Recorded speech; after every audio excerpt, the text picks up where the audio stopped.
بسم الله الرحمن الرحيم ألف لام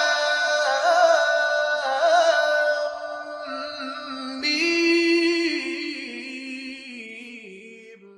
Allahümme salli ala Muhammedin ve ali Muhammed. Euzu billahi mineşşeytanirracim. Bismillahirrahmanirrahim.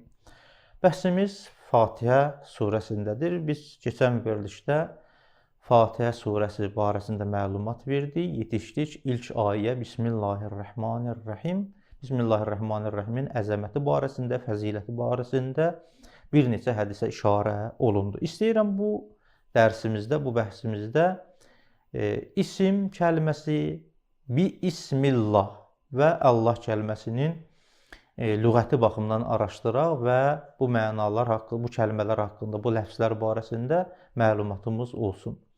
Alimlər buyururlar ki, isim kəlməsi ya səmv, bəzən sumuv da deyirlər, amma səmv dürüstdür, amma səmv düzdür.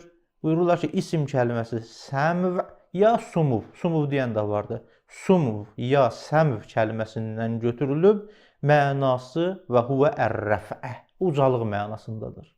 Bi-ismillahi, yəni həqiqətdə o Allah ki, onun adı ucadır, onun adı ilə biz başlayırıq. Bəs isim kəlməsinin lüğətdə mənası, bir mənası səmv ya sumuv, ucalıq mənasındadır.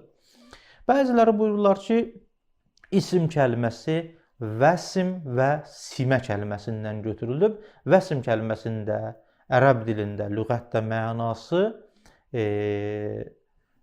əlamət mənasındadır. Bi-ismillahi, yəni əgər mən deyirəmsə Bismillahirrahmanirrahim, hər işə başlayanda, hər bir, hətta sözə, danışığa başlayanda ki, Bismillah deyirəm, mənası budur ki, mən öz işimi, öz danışığımı, öz hərəkətimi Allahın adı ilə nə edirəm? Bir nişan qoyuram. Mənim bu işim Allahın adı ilə başlayıb, Allahın adının nişanəsidir. Bu mənada. Əlbəttə, alimlər buyururlar ki, baxmayaq ki, lüğətdə hər ikisi ehtimal olunur, amma birinci məna dəqiq və doğrudur. Məcmuəl-Bəyan kitabında sahibi buyururlar ki, birinci nəzər üstündür. İsim kəlməsi səmv ya sumuv kəlməsindən götürülüb, mənası ucalıqdır. Allah Taala'nın adı uca olduğu üçün. Bu isim kəlməsində qısa məlumat.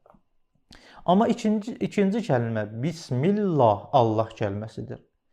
Bilirsiniz, nəhv və böyük ədiblərdən biri olan, nəhv elmində böyük nəzər sahibi olan alimlərdən biri Sibaveydir. Sibavey Allah kəlməsində buyurur. Əvvələn bunu qeyd edim ki, Allah kəlməsi yeganə kəlmədir ki, ancaq və ancaq bu Allah barəsində işlədilir. Allahdan başqa heç bir varlığa biz Allah adını verə bilmərik.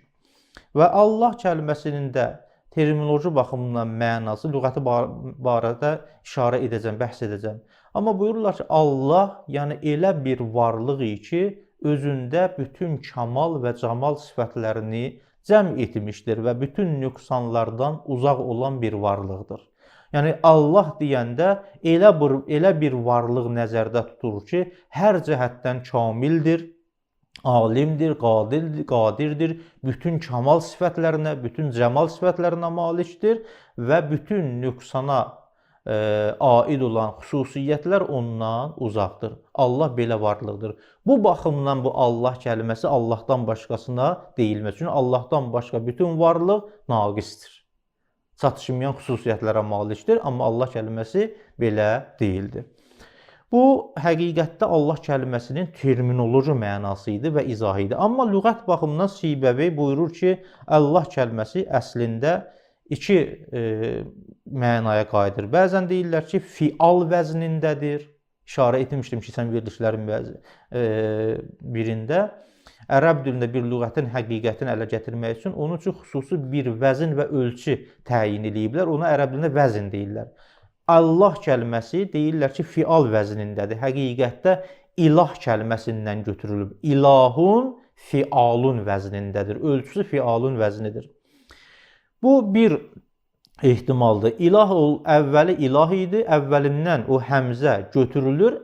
Əlif lam artiklı əlavə edilir, olur Allah. Diqqət edin, ilahun idi. İlahun həmzə, burada əvvəlində olan həmzə, əlif götürülür. Əlif lam artiklı onun əvvəlinə artırılır, olur Allah. Bu bir ehtimaldır. Bəziləri buyururlar ki, əsli lahə kəlməsindəndir. Mənalarına da mən işarə edəcəm. Bəziləri buyururlar ki, Allah kəlməsinin əsli elə lah kəlməsi, lahun, əvvəlinə əlif lam gəldiyinə görə olur Allahu. Lah, Allah. Əlif lam gələndə bilib. Məsələn, deyirsən ki, qəmər ay mənasında, əlif lam gətirirsən olur əl-qəmər. Şəms günəş mənasında, əvvəlinə əlif lam gətirirsən olur əş-şəms. Səbəbi budur ki, ikinci budur ki, biz deyək ki, Allah kəlməsi lah kəlməsindən götürülüb, ya lahə kəlməsindən götürülüb, əvvəlinə əlif lam gətirilir, olur Allah. Bu da bir ehtimal.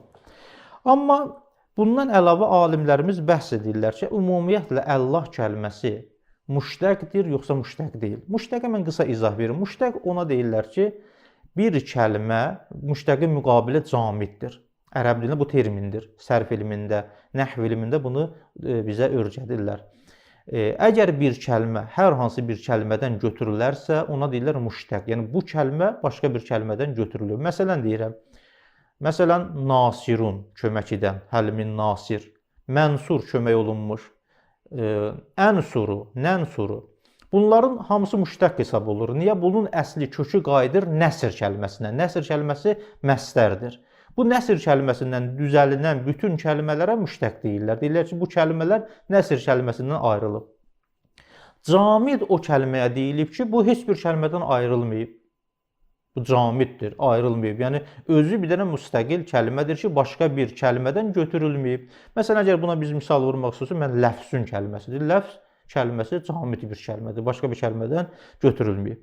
İndi Allah barəsində bunu bəhs edirlər ki, Allah kəlməsi camiddir, yoxsa müştəqqidir. Bəzi alimlər buyururlar ki, xeyr, camiddir, heç bir kəlmədən götürülməyib.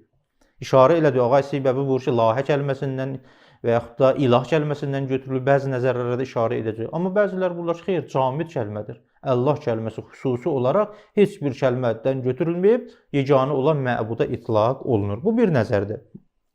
Amma bəziləri buyururlar ki, xeyr, Allah kəlməsi başqa kəlmədən götürülüb. Ən azından 5 dənə ehtimal var. Bəziləri buyurur ki, Allah kəlməsi üluhiyyət kəlməsindən götürülüb, mənası übudiyyət deməkdir. Çünki Allahdan başqa heç bir varlıq ibadətə layiq deyil. Bəs əl-ilah kəlməsi üluhiyyət kəlməsindən götürülüb bir nəzərə əsasən, üluhiyyətin də mənası übudiyyətdir. Bu bir nəzər. Nə üçün Allaha Allah deyilib ibadət mənasında? Yəni yeganə bir varlıqdır ki, la yuhiqqu qeyrəhu əl-ibad. Yəni Allahdan başqası ibadətə layiq deyil. Yalnız və yalnız əlləzi yuhiqqu ləhul ibadə. İbadət onun haqqıdır. Niyə ibadət onun haqqıdır? İnşallah Fatihə surəsinin digər ayələrini təfsir edəndə işarə edəcəyik. Bu bir nəzər. İkinci nəzər budur ki, deyirlər ki, Allah kəlməsi vələh kəlməsindən götürülüb. Mənası təhəyyür mənasındadır. Çünki bütün ağıllar Allah Taala'nın zatını tanımaqdan nədir? Heyran qalıblar. Tanıya bilmirlər zatını. Bu baxımdan buyurulur ki, vələhənin də mənası təhəyyür, heyran qalmaq, yəni aciz qalmaq, Allahın həqiqətin ağıllar belə tanıya bilmir. Üçüncü bir nəzər budur ki, ələhdu ilə fulanın kəlməsindən götürülüb, mənası həqiqətdə pənah aparmaq mənasındadır. Çünki bütün varlıqlar hamısı ehtiyaz məqamında əlini uzadırlar o Allaha. Dördüncü nəzərdə var ki, ələhdu ileyhi, səkantu ileyhi. Yəni aram tapmaqlıq mənasında. Nə üçün Allaha Allah deyiblər, bu ələhdu kəlməsindən götürülüb? Həqiqətdə insanlar yalnız və yalnız Allahı yad etməklə aramlığa çatarlar. Əla bi zikrillahi tətməinnul qulub. Bu da dördüncü bir nəzərdir. Ələhdu, səkantu mənasında. Beşinci nəzərdir ki, həqiqətə Sibəveyh də işarə eləmişdi. Lahə kəlməsindən götürülüb, mənası ihtəcəbə. İhtəcəbə, yəni gizli olan mənasında. Allahın həqiqəti, zatı biz üçün gizli olduğuna görə biz onun zatını tanıya bilmərik. Ona görə buyururlar ki, la tətəfəkkəru fi zatillah. Allahın zatında təfəkkür etməyin. Bu baxımdan bəziləri deyirlər ki, lahə kəlməsindən götürülür. Bəs buna əsasən Allah kəlməsi ya camiddir, ya müştəqqidir. Camiddirsə heç bir kəlmədən götürülməyib, yeganə olan məbuda deyilir. Amma əgər desək ki, müştəqqidir, Allah kəlməsi başqa bir kəlmədən götürülüb, bu barədə 5 dənə nəzərə işarə elədik. Üluhiyyət kəlməsindən, vələhə kəlməsindən, ələhdu, fəzəhtu mənasında, ya ələhdu, səkantu mənasında, 5-ci nəzərdə lahə kəlməsindən götürülüb. İnşallah gələn verilişimizdə Ər-Rəhman, Ər-Rəhim kəlmələri barəsində bəhs edəcəyik. Vəssalamu aleykum və rəhmətullahi və bərəkatuhu. ذلك الكتاب